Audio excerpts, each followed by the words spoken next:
이제 많지 않으니까 오늘은 이제 우리 그 드림그룹의 최훈학 사장님께서 멋진 우리들의 SPS 비전이라는 주제를 가지고 강의를 해주시고 원래 지지난주에 예정이 돼 있던 건데 이제 좀 이렇게 스케줄 때문에 이제 미뤄져서 오늘에야 여러분들 앞에 우리 최훈학 사장님의 멋진 강의를 이제 보게 될 겁니다.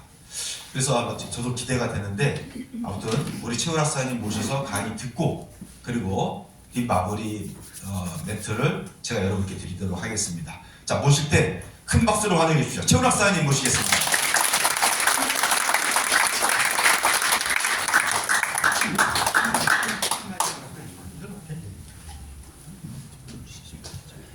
자, 안녕하십니까. 광화문센터의 최훈학 다시 인사드립니다.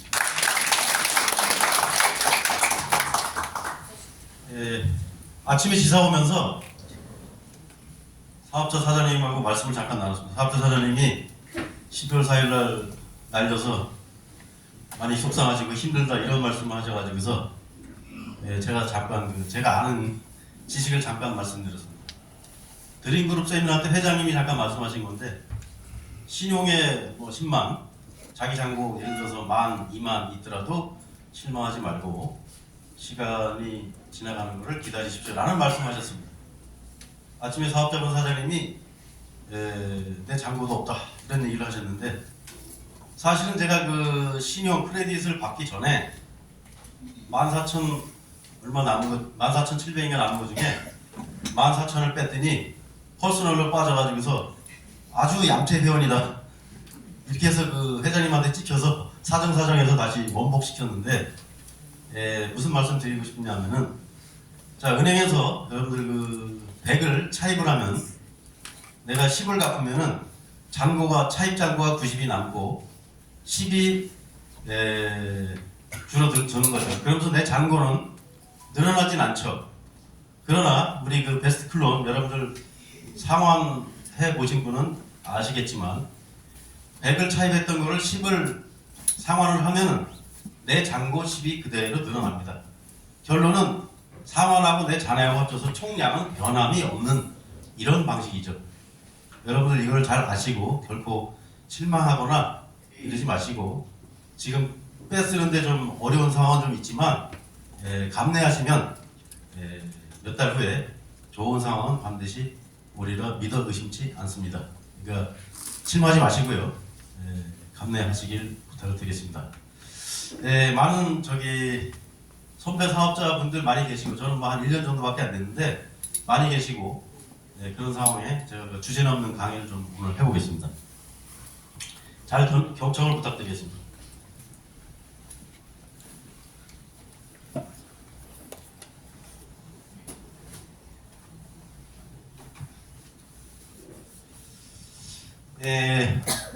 우물안에서 하늘을 보면 하늘이 어떻게 보입니까? 내가 보는 그 영역밖에 안 보이죠? 그 밖의 영역은 안 보입니다. 좌정관천, 유식하게 좌정관천이라는데 이런 오류를 우리는 범하지 말아야 되고 그 다음에 우리가 알게 모르게 역사상 우리 자본주의 역사상 혹은 그 이전에 고대시대부터 지금까지 국제적으로 장난질이 많습니다. 혹은 우리 이웃 간에도 장난질이 많죠. 그 장난질에 절대 당하지 않아야 우리의 그 비전이 보인다고 제가 감히 말씀을 드리겠습니다. 지난 12월 4일날 금하고 달러하고 포지션들하게 금이 갑자기 엄청 올랐죠? 그 이유가 왜 그렇죠? 전쟁 때문에요? 장난질입니다. 자, 자본주의 역사에서 달러 패권 시대입니다. 우리 달러 패권 시대에 살고 있고 달러가 전부를 차지하고 있죠. 거기서 그 금이 유난히 오른 이유가 달러가 자꾸 신뢰가 무너지고 있어요. 그러다 보니 각국에서 외환 보유고를 미국 국채를 주로 보유했던 거를 달러로 바꾸기 시작을 했어요. 금으로 바꾸기 시작을 했어요. 그러다 보니까 여태까지 관련 없던 조그만 나라들도 외환 보유고에서 미 국채보다도 금을 자꾸 늘어나다 보니까 갑자기 올라간 거죠. 그래서 우리가 예측 불허한 그런 상황이 나왔습니다. 아울러서 비트코인도 관심을 가져야 되죠. 비트코인이 가상자산인데 왜 비트코인이 관심을 가져야 되는지 이따가 후반부에 자세하게 말씀드리겠습니다. 비트코인이 얼마 전에 1월 10일 날 세계 최대 그 자산운용회사 블랙록이라고 있죠. 블랙록에서 미국 SEC 증권거래위원회에다가 신청을 했습니다. 물론 그 회사뿐만 아니라 한 7개 회사가 신청을 했는데 뭘 신청을 했냐? 현물 ETF를 신청을 했습니다. Exchange Traded Fund라고 현물 ETF인데 그간에는 BTF가 선물 ETF만 됐었어요. 선물 ETF이기 때문에 현물이 없는 근거 없는 선물 가지고서 현물 시장을 뒤흔드는 웩도독 현상이라 꼬리가 이제 몸통을 흔드는 이런 현상이었었죠. 그거를 현물 ETF가 승인이 됐습니다. 1월 10일 날 미국 증권거래위원회에서. 자, 이 얘기는 뭐냐면은 각국의 기관들이나 연기금 펀드들이 뭐 액티브 펀드가 있고 패시브 펀드가 있는데 패시브 펀드가 뭐냐면은 자기 그 자산 운용 그 내용에 반드시 비트코인을 담아야 되는 이런 그 상황에 도달했죠. 그리고 세계 각국 연기금이나 기관들이 비트코인의 비트코인의 자산을 담지 않으면 안 되는 이런 상황이 됐습니다. 자, 그러고 인해서 비트코인 지난해 초반보다 지난해 연말에 많이 올랐죠. 6만 달러, 5만 달러 올랐나요? 앞으로 그 20만 달러까지 예측하는 사람도 있는데 그건 모르겠습니다. 자, 거기에 대응해서 알트코인, 비트코인 이외에 나머지 알트코인이 이더리움을 중심으로 해서 아마 올라갈 전망입니다. 자, 여기 계신 분들 잘 제 얘기를 경청을 해 주시고 우리가 제가 왜 초반에 이런 말씀을 드렸는지 후반부에 그 내용을 잘 파악을 하셔서 여러분들 여기 오신 거를 SPS 코리아 소속이시고 서울지사 소속이신 거를 자랑스럽게 기쁘게 생각하셨으면 좋겠습니다. 박수까지 치시지는 아니고요. 저의 프로필 잠깐 말씀드리겠습니다. 저는 국내 그 금융기업에서 5년을 근무하고 삼성그룹 35기 공채였는데 거기에 관련 그 금융사업 부문에서 근무를 5년 하고 거기서 관두고 31살인가 일본에 넘어가서 20년 동안 일본 생활을 했던 그런 사람입니다. 한 5년 전에 다시 한국으로 복귀를 했죠. 뼈는 이제 한국에서 무대되니까. 겉에 껍데기는 조선 사람인지 몰라도 이 속에는 깊숙이 그 일본 사람 마인드가 있는지도 모르겠습니다. 그때 어떤 사람은 뭐 껍데기도 일본 놈이라고 얘기하는 사람도 있죠. 제가 일본 가서 처음에 한 8년간은 한류 콘텐츠 사업을 했어요. 당시에 그 후유노 소나타 겨울 연가가 대히트를 쳤죠. 그래서 학교 다닐 때 배우 생활할 때 별 볼 일 없던 우리 배용준 배우가 엄청 떴습니다. 제 지인이 모 사업체 사장인 분이 계셨는데 그분 어머니가 75세인가 이랬는데 벽에다가 배용준 사진 크게 걸어놓고 계셨어요. 근데 그 당시에 70대, 80대 우리 그 연로하신 분들이 배용준 사진을 집에 벽에다가 많이 걸어놨어요. 그리고 아시는 분은 아시겠지만 일본은 허구한 날 지진이 납니다.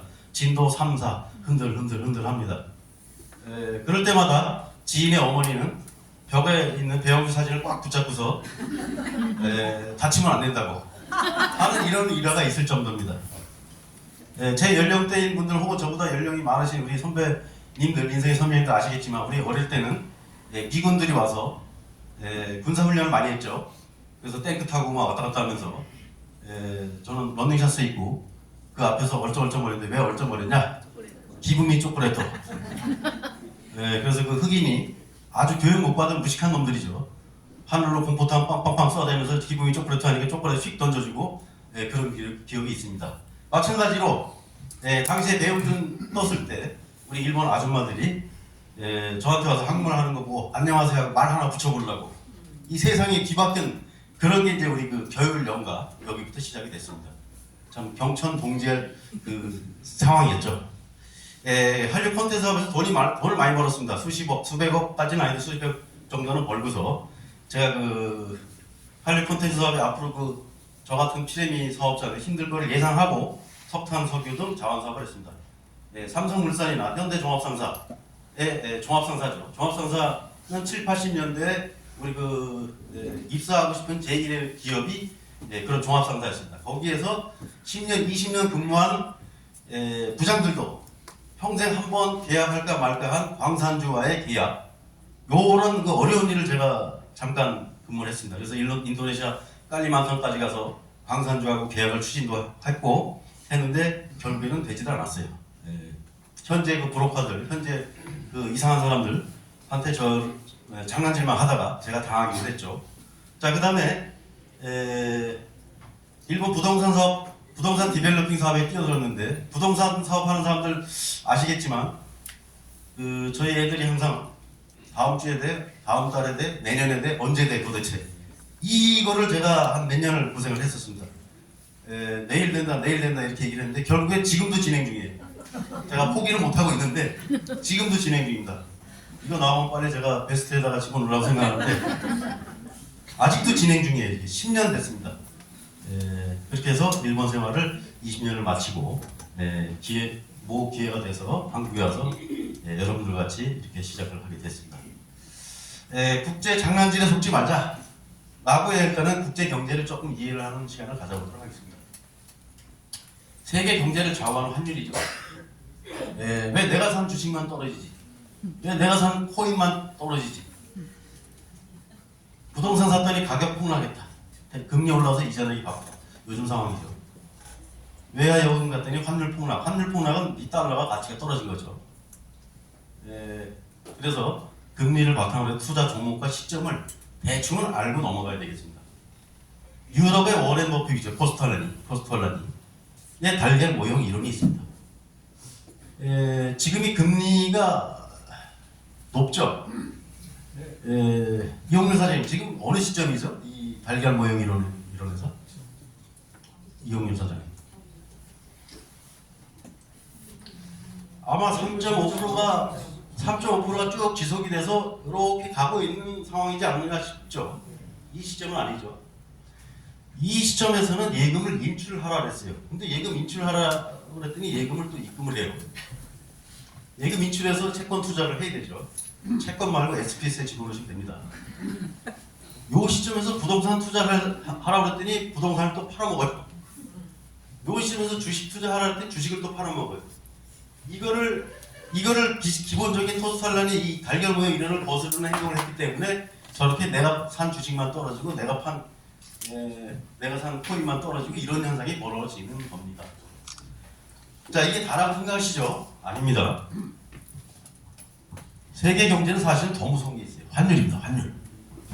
이 환율을 알아야지. 우리가 FX 환율에 관련된 이런 일을 하고 있는 우리이기 때문에 환율을 정확하게 알아야 되겠습니다. 우리는 여태까지 학교 교과서에서 잘못 배워왔고 국제 경제에서 잘못 이해를 했고 국제 금융을 잘못 이해를 했기 때문에 환율에 당하고 있습니다. 이걸 지금부터 하나하나 말씀드리겠습니다. 자본주의 역사가 시작됐을 때 지금으로부터 약 80년 전에 부터 시작했죠. 환율 전쟁은 지금 약 1, 2, 3, 4차에 걸쳐서 진행이 되는데 지금도 환율 전쟁은 진행 중입니다. 1944년에 브레튼 우주 체제가 협정이 됐습니다. 브레튼 우주 협정 체제, 옛날 사회 교과서에서 아마 배우셨을 거예요. 이게 뭐냐? 그간에는 금본위제였었어요. 금이 있어야지 그걸 기반으로 해서 화폐를 발행하고 이랬었습니다. 그런데 44년 미국, 영국, 프랑스, 독일, 일본 합해서 7개국 재무장관 및 중앙은행장이 모여서 이 협정을 했습니다. 미국 사람들이, 유대인 중심으로 한 미국 사람들이 세계 경제를 잡아먹으라. 그전에는 금본위제였었고 그 전에는 1870년대, 1880년대 이런 데는 파운드, 영국 파운드의 패권 시대였었죠. 그러나 이 44년 이후로 달러가 세계 패권을 장악하는 계기가 된 겁니다. 자, 44년 브레튼 우주 체제 협정 되기 전에 34년에 미국에서는 이 브레튼 우주 협정 체제 뭐냐? 달러를 근간으로 해서 달러 가치를 금에 고정시키고 1달러에 1온스에 35달러죠. 이걸 금에 고정시키고 그 다음에 각국 화폐를 US 달러에 고정을 연동을 시키는 이런 제도가 브레튼 우드 체제다. 왜 문제는 미국 달러가 세계의 근간 화폐가 되려는 노력을 10년, 34년, 44년 이전 34년 전부터 시작을 했다라는 얘기입니다. 자, 이걸 하기 위해서 미국 사람들이 어떻게 했느냐? 금정화준비법, 골드 리저브 액트라고 해서 이걸 실시했습니다. 뭐냐? 미국 사람들이 가지고 있는 모든 금을 나라에서 다 강제로 샀습니다. 1온스에 20.67달러. 그래서 그 걷어들인 금을 어디다가 숨겼냐? 육군 기지 지하 벙커에다 숨겨놨습니다. 그리고 은구매법. 그래서 자기네들의 뭐 세상에 떠도는 모든 은들, 그래서 자기네들이 달러 가지고서 패권을 장악하려고 자기네 모든 은을 사들였죠. 특히 중국에서는 당시에 은본위제였는데, 은본위제에서 미국 상품을 은 구매법을 하니까 은이 이제 귀해지고 은이 가치가 올라가죠. 그러니까 중국의 그 은 중심으로 하는 그 화폐의 가치가 엄청 올라가니까 미국 상품들을 중국에다 팔기가 엄청 쉬워진 겁니다. 가치가 높은 은 가지고서 싼 미국 상품 사니까. 그 덕분에 중국에서는 은이 거의 없어졌죠. 그래서 이게 중국 장개석 총통이 대만으로 쫓겨가고 중국 공산화의 계기가 된 큰 사건이 됩니다. 자, 이렇게 하면서 44년이 되면서 세계 금의 약 83%를 미국이 소유를 하게 됐죠. 그러니까 강력한 금을 중심으로 한 강력한 달러 패권 시대의 틀을 마련을 했죠. 그렇게 해서 금본위제는 폐지했지만 금환본위제, 대외적으로 금환본위제가 유지가 된 거고, 그 다음에 금환본위제, 예를 들어서 금환본위제라면 대외적으로 영국이나 프랑스에서 미국에다 상품을 팔면은 미국은 이거를 달러로 지불하지만 달러를 받은 영국이나 프랑스는 그걸 바탕으로 미국이 보유한 금을 바꿀 수 있는, 요구하면 달러 가지고서 금을 요구하면 언제든지 내줘야 되는 그런 화폐 금융 체제였었습니다. 근데 자본주의의 꽃이라고 하는 미국에서 이거를 40년, 이때부터 40년 동안 일반인들이 금을 소유를 못하게 했어요. 지금 여러분들 금 많이 가지고 계신데, 지금 40년 동안 금 소유 못하게 하면 10년 이하의 징역, 뭐 2만 달러의 벌금, 당시 2만 달러, 지금은 몇십만 달러인지 모르겠지만, 그런 벌을 가하면 말이나 되는 얘기입니다. 그 짓을 미국이 34년부터 시작을 해서 비로소 75년도에 가서 금을 일반인들이 소유하게끔 이렇게 한 그런 사실이 있습니다. 자, 그 다음에 2차 전쟁 71년 8월에 닉슨 대통령이죠. 닉슨 대통령이 갑자기 저녁에 71년 8월 15일 날 발표를 합니다. 뭐를 발표하냐? 우리 이제 유럽이나 혹은 달러를 보유한, 무역으로 달러를 번 해외 당신들한테 금을 바꿔줄 수 없습니다. 라고 해서 일방적으로 얘기를 해버리죠. 말도 안 되죠. 나의 고통을 타인에게 전가하는 그런 계기가 된 건데, 왜 그러냐면은 베트남 전쟁이나 이런 걸 겪으면서 미국이 달러를 무제한 발행을 했어요. 전쟁을 하다 보니까. 그러다 보니까 금을 바꿔주고 이러다 보니까 보유한 금이 점점 고갈이 됐어요. 그러다가 이 사실을 알고서 영국이나 프랑스에서 이거 미국이 사기치고 있다. 빨리 금으로 바꿔야 된다.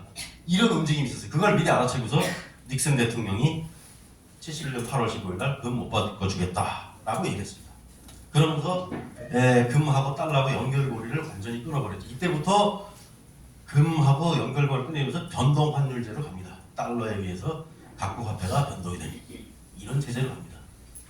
이렇게 되면서 70년대에 5.1 쇼크가 2번 났죠. 석유파동. 이 석유파동 2번 난 게 아주 상당히 우리나라도 힘들어지고 세계적으로 경제는 무척 힘들었습니다. 미국도 힘들었죠. 그러면서 달러 가치는 떨어지고 스태그플레이션, 저성장, 고물가, 스태그플레이션 지속이 돼서 당시에 연준 의장 폴 볼커라는 사람이 인플레 대책을 70년대 말에 금리를 20% 이상 올리는 그런 현상을 해서 미국이 엄청 힘들었죠. 그래서 일반인들은 물가가 너무 비싸니까 연준에 찾아가서 폴 볼커 의장 저 죽이겠다고 덤벼든 그런 사실도 많았습니다. 그래서 폴 볼커 의장이라는 사람은 항상 방탄복을 입고 다녔다는 그런 얘기가 들립니다. 이렇게 되니까 미국이 자 이거를 난관을 타개를 하기 위해서 어떻게 해야 되느냐? 당시에는 무역이 무척 활발한 70년대 말 80년대인데 이거를 타개하기 위해서 미국이 또 깡패짓을 합니다. 어떻게 하느냐? 독일하고 일본을 불러서 영국, 프랑스는 들러리 관중을 세워서 85년에 플라자 호텔에 모여서, 플라자 호텔은 시청역 앞에 있는 플라자 호텔이 아닙니다. 뉴욕에 있는 플라자 호텔에 모여서 플라자 합의를 합니다. 어떻게 하느냐? 강제적으로 일본, 독일 니네 그 화폐 가치 올려라. 달러 가치 떨어뜨리겠다. 왜? 무역수지 만년 적자, 그러다 보니까 대전수지 적자, 쌍둥이 적자, 이거를 해결하려고 엔화하고 마르크화를 강제적으로 올려버렸습니다. 그러면서 달러 가치가 떨어지니까 미국의 상품이 수출이 될 거라고 생각을 하고 이렇게 했습니다. 이게 85년인데 그로부터 10년 후 제2차 플라자 합의, 역플라자 합의라고 하는데 95년에 또 플라자 호텔에 또 모였어요. 이번에는 강달러를 또 주장을 했어요. 근데 미국하고 독일은 또 그거를 여지없이 받아들여서 그렇게 할 수밖에 없었습니다. 깡패죠. 멋대로 환율 강제로 떨어뜨리고 멋대로 환율 올리고. 자, 85년에 달러가 떨어졌죠. 그랬더니 독일은 긴축 재정을 하면서 견고하게 잘 유지했는데 일본은 어떻게 했느냐? 내수 일본 기업이 갑자기 물건값이 엔화가 올라가니까, 물건값이 올라가니까 일본 정부에서 금리를 제로금리대로 내렸습니다. 그래서 경기 부양을 했죠. 그랬더니 기업에서 연구 개발하고 좋은 제품 개발하고 이래야 되는데 그 짓을 못하고 주식을 투자를 했죠. 부동산을 사버렸죠. 왜? 그게 더 쉬우니까. 우리나라도 제조업이 지금 좋은 땅 사서 제조업 자체 가지고 돈 버는 게 아니라 좋은 상품 가지고서 제조업 자체 가지고 버는 게 아니라 부동산이나 주식 가지고서 벌어들인 그런 현상들이 사실 몇 년 전부터 계속 지속되고 있죠. 당시에 그랬습니다. 일본이. 그래서 일본이 주식하고 부동산이 거품이 생겼죠. 거품이 생긴 게 아니라 미국의 유대 자본들, 미국의 유대 그 연준이라든지 이런 데가 의도를 한 거죠. 그랬더니 일본이 80년대 말에 버블이 생겨서 갑자기 꺼지게 됐죠. 왜 꺼지게 됐냐? 미국이 또 장난합니다. 왜 장난하냐? 저렇게 엔화가 낮아서 세계적으로 막 투자를 일본 사람들 은행에서 대출 받아서 막 하니까 미국의 록펠러 센터나 엠파이어 스테이트 빌딩 여기에 지분을 뭐 거의 일본 사람들이 다 사버린 거예요. 당시에 도쿄 땅이 미국 전역 땅보다 더 가격이 높다라는 그런 현상까지 벌어지고 미국의 유대계를 중심으로 해서 자존심이 엄청 상하니까 미국에서 또 장난질을 했습니다. 어떻게 했느냐? BIS 비율. BIS 비율이 뭡니까? 은행의 자기 지급준비금 비율이죠. 자기 자본 비율이죠. 총 그 자본금 대비 자기가 그 가지고 있는 자기 자본 요거 가지고서 비율을 하는데 이때 일본 은행들이 대부분 저렇게 막 대출해주고 이래서 총 자산이 커져서 그 분모는 커졌는데 분자가 작아서 BIS 비율이 엄청 낮았습니다. 6%밖에 안 됐습니다. 근데 국제결제은행에서 8%로 요구를 했습니다. 이걸 누가 했느냐? 미국에 있는 유대 자본들이 요구를 했죠. 그래서 8%를 내면서 일본 은행이 어떻게 됐느냐? 또 갑자기 금리를 올리고 긴축을 했죠. 그랬더니 은행에서 대출해서 미국 부동산이요, 하와이 부동산이요, 모든 거 산 거, 일본의 모든 부동산 주식 막 거품한 거를 이 사람들이 다 던졌죠. 그래서 싸게 다 주워 담았죠. 미국의 헤지 펀드들이. 그렇게 해서 일본은 그때부터 잃어버린 뭐 10년, 20년, 지금 30년, 40년째 가고 있죠. 그게 플라자 합의. 꼭 기억하십시오. 플라자 합의로 인해서 시작이 됐습니다. 반면에 일본이 저렇게 그 강엔이 유지되니까 한국은 그때 좋았죠. 뭐 전두환 정권 시절인데 한국 물건이 일본하고 경쟁하는 상황에서 물건이 가격이 싸니까 우리는 수출 호황이고 앞으로 쭉 나가는 그런 상황이었죠. 돌아가신 전 대통령이 정치를 잘해서 그런 건 절대 아닙니다. 서울에 보셨죠? 그분이 정치를 잘해서 게 아니라 일본의 N 강세라서 이렇게 됐습니다. 그 다음에 제4차 한일 전쟁 여기 헬리콥터 버냉키인데 이 사람도 유대계 그 연준 의장 했던 사람이죠. 이때 그 신용이 안 되는 사람한테도 막 대출해줬어요. 집 사라고. MBS 모기지 팩트 세큐리티라고 해가지고서 그 모기지 상품들 많이 팔았죠. 자, 모기지 상품만 팔면 되는데 파생 상품을 엄청 그 앨런 그리스폰 그 연준 그 당시 그 위장했던 이 사람이 막 팔았죠. 파생 상품 어떻게 팔았냐? 신용 안 되는 사람한테 모기지 팔고 모기지를 또 담보로 한 CDO라고 콜레트럴 담보화된 뭐죠? 부채 담보부 증권 또 여러 걸 파니까 신용을 꼬고 해서 팔다 보니까 신용이 엄청 커져서 미국이 엄청 그 양적으로 미국이 뭐죠 신용이 위험한 버블 상황이 왔죠. 그래서 이거를 살려보려고 미국에서 막 돈을 풀었죠. 그랬더니 달러가 싸지고 우리 한국이 또 원화가 강세가 되니 또 수출이 힘들어졌죠. 이런 현상이 계속 일어나는 게 반복이 됩니다. 지금도 환율 전쟁은 진행 중입니다.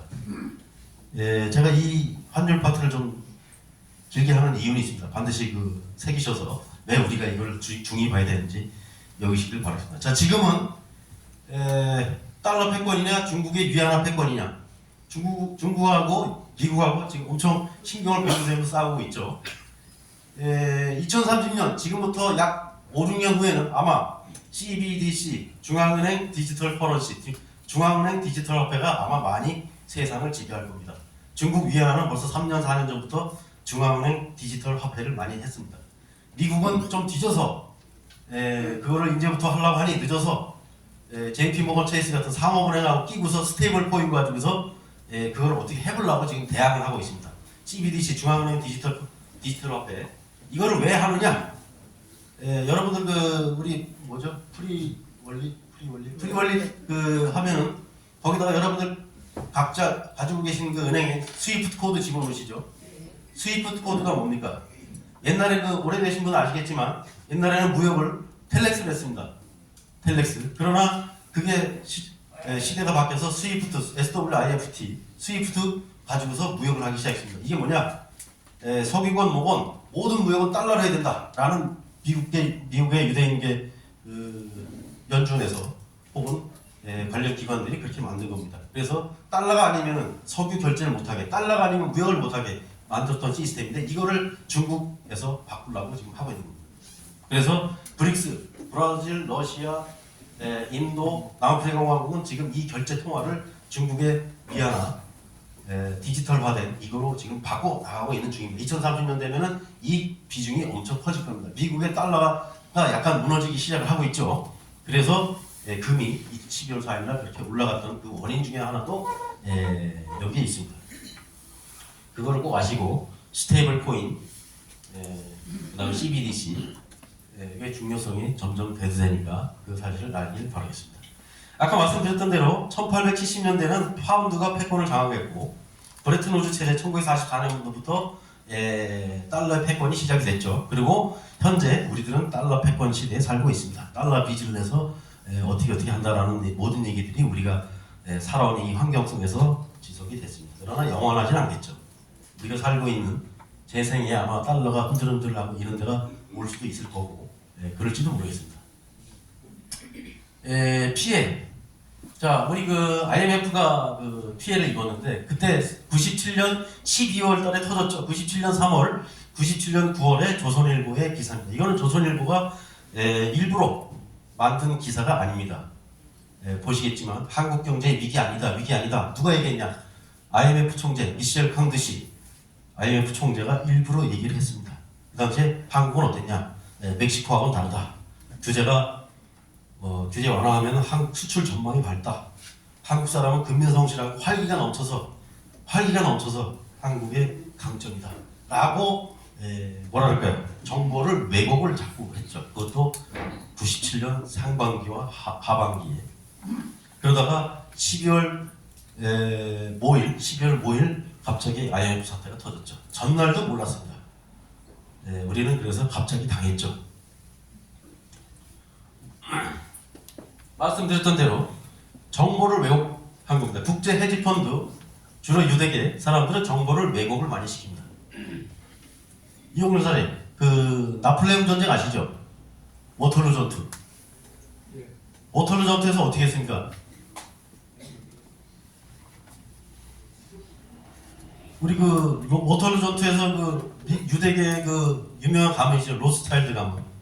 독일의 게토 지역에서 로스차일드 선대가 처음 했는데 각국의 로스차일드 자식들이 4-5명이 쫙 퍼졌는데 특히 영국에 가서 사실 워털루 전투에서 영국이 이겼는데 거짓말로 프랑스가 이겼다, 나폴레옹이 이겼다 거짓말로 정보를 퍼뜨려서 영국의 주식시장에 모든 주식을 다 팔게 한 다음에 그 다음에 모든 주식을 다 팔았을 때 그 다음날 아주 싼 값에 다 주워 담았죠. 이게 로스차일드가 큰 돈을 벌게 된 계기입니다. 마찬가지로 정보를 왜곡을 합니다. 정보를 왜곡. 한국 경제 위기 아니다. 97년 3월, 97년 9월 한국 경제 위기 아니다. 이렇게 해놓고 갑자기 IMF가 터져서 이렇게 된 상황이죠. 유태인이 세계를 좌지하는 큰 4가지 요인 중에 하나입니다. 1, 2, 3번 한번 보실까요? 환율을 잘 이용한다. 사실 유태인들은 고대 그 바빌론 세대에 노예로 살았죠. 노예로 살았죠. 거기서도 주로 상업을 많이 했고, 그 다음에 로마 시대 때도 상업을 많이 했습니다. 원래 인류 역사는 이 화폐 이전에는 정복과 약탈의 역사예요. 정복을 하고 약탈을 해서 노예를 공급을 하고 물건을 빼앗고 이 역사예요. 이게 경제 논리였었어요. 근데 유태인 사람들은 그 싸움에서 밀려나고 로마한테 밀려나고 해서 세계를 떠도는 불황 민족이 됐지만 그 전부터 이미 세계 각국을 돌아다니면서 상업이 무척 발달한 그런 나라였었죠. 그래서 바빌론 시대도 그렇지만 로마 시대 때도 유태인들은 주로 그 장사를 하면서 자기 화폐와 주변국의 화폐를 교환하는, 환전을 하는, 그러니까 환전, 금융업의 사실 시초라고 할 수 있는 그걸 만든 민족이 유태인들이라고 할 수 있습니다. 아우구스투스 황제, 율리어스 카이사르죠, 시저라고도 하는데 로마의 일대 황제, 그 사람이 사실 그 화폐의 시초를 토대를 만들었는데 거기에 그 은화, 그 당시에 데나리우스라고 하는데 데나리우스 은화를 만들면서 이 은화에서 은하가 시대를 자꾸 거듭을 하면서 20년, 30년, 100년, 200년 지나면서 이 화폐 가치가 점점 떨어졌어요. 왜 떨어졌느냐? 로마가 약탈을 하는 것을 점점 못하게 되고 노예 공급이 줄어들고 이러다 보니까 농업 중심의 사회가 깨지면서 상품 공급이 원활하지 않고 또 스페인이나 프랑스를 침략을 하면서 금화, 은화를 막 공급을 해서 이 화폐를 만들었는데 그게 자꾸 여의치 않으니까 그 다음에 해외 원정을 하면서 월급은 잔뜩 줘야 되니까 그게 무너졌죠. 그러면서 은화를 예를 들어서 하나 1kg으로 100개를 만들 수 있는 거를 150개를 만든다든지 200개를 만든다든지 이런 식으로 하다 보니까 로마의 데나리우스 가치가 점점 떨어지게 됐죠. 이거 이제 세뇨리지 효과라고 하는데 화폐 주조 차익이죠. 이거를 유태인들이 알고서 로마 은화하고 주변국들하고 자기네 화폐하고 그 환전을 하면서 환전에 대한 이득을 엄청 취했던 그런 그 역사가 있습니다. 그렇게 해서 유태인들이 이 환율 가지고서 뭐랄까요? 제가 처음에 말씀드린 장난질,